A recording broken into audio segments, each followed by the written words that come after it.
Au niveau des territoires qui étaient sous domination espagnole, vous avez par exemple au Mexique, la première ville indépendante du Mexique a été fondée par un Africain originaire, comme Zumbi d'ailleurs, du royaume Congo, le Congo d'Atotela, Yanga, Gaspard Yanga, qui a conduit une grande révolte au Mexique et va créer une ville qui aujourd'hui porte son nom, donc Yangaville, au Mexique. Donc c'est la première ville libre de toute l'Amérique. Quand je parle de l'Amérique, c'est l'Amérique du Nord comme l'Amérique du Sud. Donc la première ville libre des États-Unis a été fondée par un Africain, dans la personne de Yanga. Donc Yanga, Gaspard Yanga, qui est un personnage historique important, puisque c'est un héros du Mexique.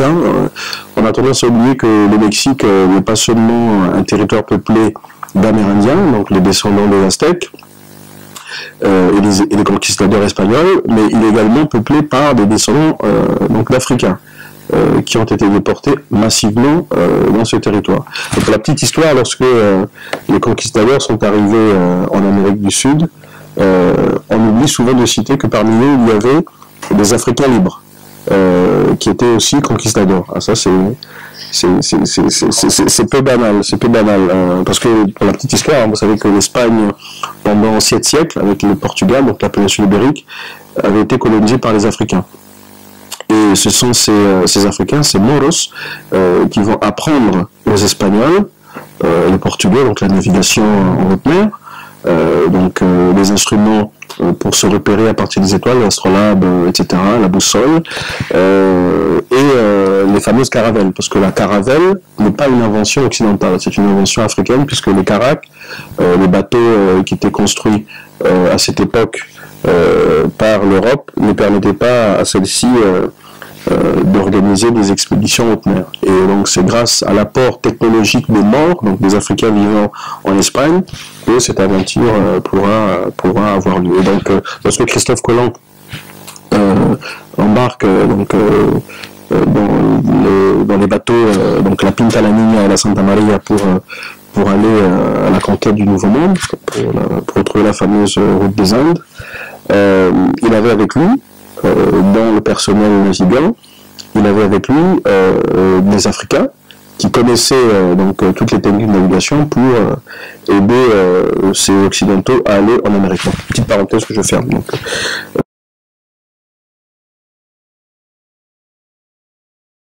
Donc Yanga, pour revenir à lui, est un personnage très important au Mexique, dans le folklore et dans l'histoire du Mexique. Il n'est pas le seul. On a tendance à oublier que les premiers habitants de la Floride, donc au sud des États-Unis, étaient des Afro. C'était des Afro-descendants, puisque la Floride à cette époque, au début du XVIIe siècle, n'avait pas de population indienne, ce qu'on appelle les Indiens. D'ailleurs, une petite parenthèse également, cette population indienne dont on a raconté qu'elle avait pour origine l'Asie et qu'elle avait traversé le détroit de Bering par le nord du continent américain pour ensuite descendre vers le sud de l'Amérique du Nord, n'est pas la première population ayant vécu sur le territoire nord-américain, puisque nous savons que il y avait une population autochtone qui était établie il y a plus de 16 000 ans sur le territoire nord-américain, et cette population était une population négro-africaine, on va dire. Et c'est grâce à la présence de cette population négro-africaine qu'il va y avoir un métissage entre les populations asiatiques qui ont traversé le détroit de Bering et qui ont créé ce métissage-là, parce qu'on n'a jamais expliqué aux Américains pourquoi ces populations asiatiques, donc aux yeux, on va dire bridés, aux pommettes caractéristiques des populations de l'Asie, avaient la peau mate, avaient la peau foncée. En fait, c'est parce qu'il y avait eu ce mélange avec les populations installées dans cette partie du monde, les Phocéens. Donc la Floride, disais-je, était un territoire peuplé par des Africains. Lorsque les Espagnols sont arrivés dans cette partie de l'Amérique au XVIe siècle, ils étaient venus avec des Africains. Tous n'étaient pas esclaves, puisque vous aviez ce qu'on appelait les créoles atlantiques. Les créoles atlantiques, c'était des Africains qui avaient des contrats de travail pour travailler dans les colonies nouvellement établies par l'Espagne. Et dans cette partie de l'Amérique du Nord, un grand mouvement de libération va émerger. D'ailleurs, c'est un mouvement qui va se distinguer des autres grands mouvements de libération et de révolte en Amérique du Nord. C'est le mouvement engagé par les Séminoles, puisque les Séminoles, qui sont souvent confondus aux Indiens, aux Amérindiens, les Séminoles en fait sont des Africains. Donc je vous disais tantôt dans mon propos que la Floride était un territoire qui était au début habité par des Africains, et au fur et à mesure que les Indiens, donc les Creeks, les Cherokees, vont être repoussés au nord de la Floride pour traverser la frontière. Enfin, à l'époque, il n'y a pas de frontières pour les Indiens, mais si on prend les frontières actuelles, vont quitter donc le nord de la Floride pour descendre en Floride. Ils vont se mélanger avec ces Africains que les Espagnols appelaient les Cimarrones, et les Cimarrones en français a donné le mot marron, donc les esclaves, les nègres révoltés qui refusaient donc le statut servile, qui refusaient le statut d'esclave, et donc fuyaient donc les colonies situées plus au nord pour aller en territoire espagnol, puisque la Floride était un territoire colonisé par l'Espagne. Contrairement à aussi ce qu'on a pu raconter, on disait que les Afro-Américains quittaient donc les États comme la Caroline du Nord, la Caroline du Sud, qui étaient esclavagistes, pour aller jusqu'au Canada. Donc, quand on réfléchit un peu, on se rend compte que c'est complètement absurde, puisque juste à côté, au sud de ces États, vous aviez un territoire qui n'était pas sous domination anglo-saxonne. Donc pourquoi faire des milliers de kilomètres, aller au Canada, sachant que vous allez avoir des patrouilles, des gens qui étaient susceptibles de vous arrêter, de vous enchaîner et de vous maltraiter. Donc ce qu'on appelait le railroad, le Underground Railroad, qui a permis à des milliers d'Africains d'être libérés de la condition d'esclaves. Le premier Underground Railroad ne s'est pas fait en direction du nord, mais plutôt en direction du sud, et notamment en Floride. Et donc la Floride va permettre le métissage des Indiens Creeks, Cherokee et Miccosukee avec les Cimarrones, donc les nègres marrons, et le mot Cimarron va devenir Séminole. Donc la guerre des Séminoles va débuter au début des années 1800, donc plutôt dans les années 20, lorsque Andrew Jackson, qui va devenir plus tard président des États-Unis, Andrew Jackson, qui était un militaire, donc c'est un Américain, on va dire, d'origine écossaise et irlandaise, si je ne me trompe pas. Andrew Jackson va montrer des velléités de conquête vis-à-vis du territoire de la Floride, puisque c'était ingérable pour les planteurs qui voyaient donc leur contingent d'esclaves s'échapper et donc aller se réfugier en Floride. Donc il fallait absolument empêcher cette hémorragie, et c'est la raison pour laquelle, dans un premier temps, il va y avoir la création d'un État tampon, la Géorgie, qui va donc permettre aux planteurs et aux négriers d'avoir donc un territoire qui va séparer ces Africains de la Floride, puisque en traversant la frontière pour arriver en Géorgie, ils arrivaient dans un État américain, donc un État esclavagiste.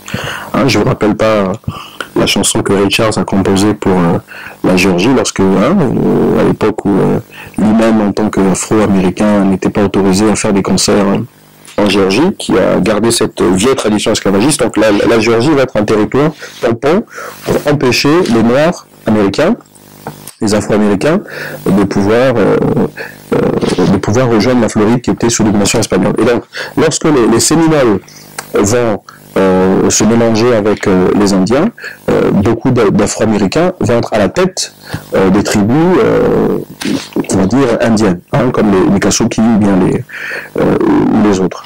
Et parmi les chefs énigmatiques, les chefs emblématiques, charismatiques de ces Afro-Américains, vous avez John Horse. John Horse, appelé par les Espagnols Juan Caballo.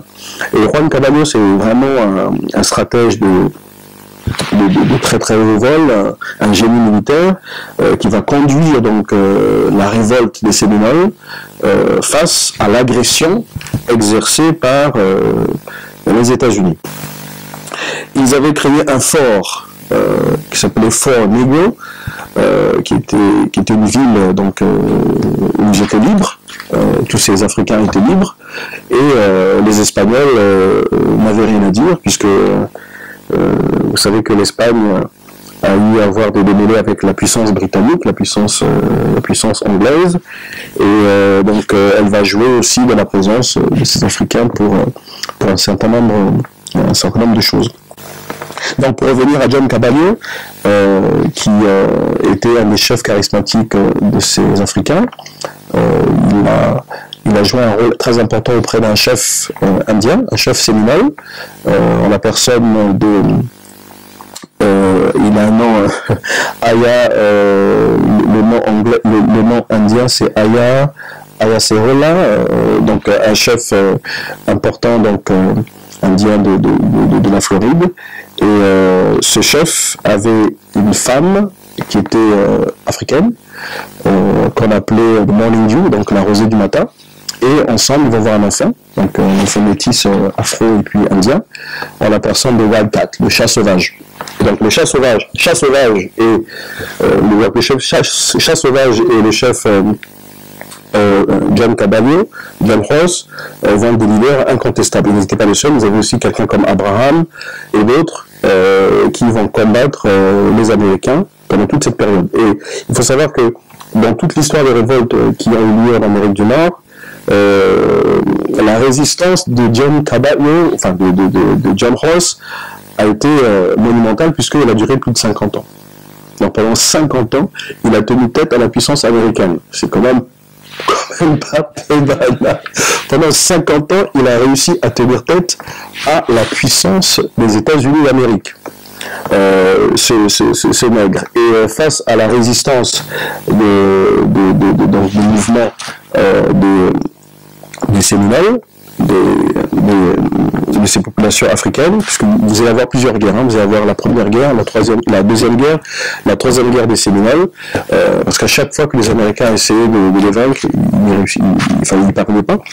Et donc au bout du compte, ils vont proposer un traité, hein, c'est toujours comme ça, hein, lorsqu'ils n'arrivent pas à mater donc la résistance des Africains, voilà, un traité. Donc un traité va être signé et on va négocier le déplacement des populations séminoles, des populations Cherokee, des populations Creeks pour l'Oklahoma.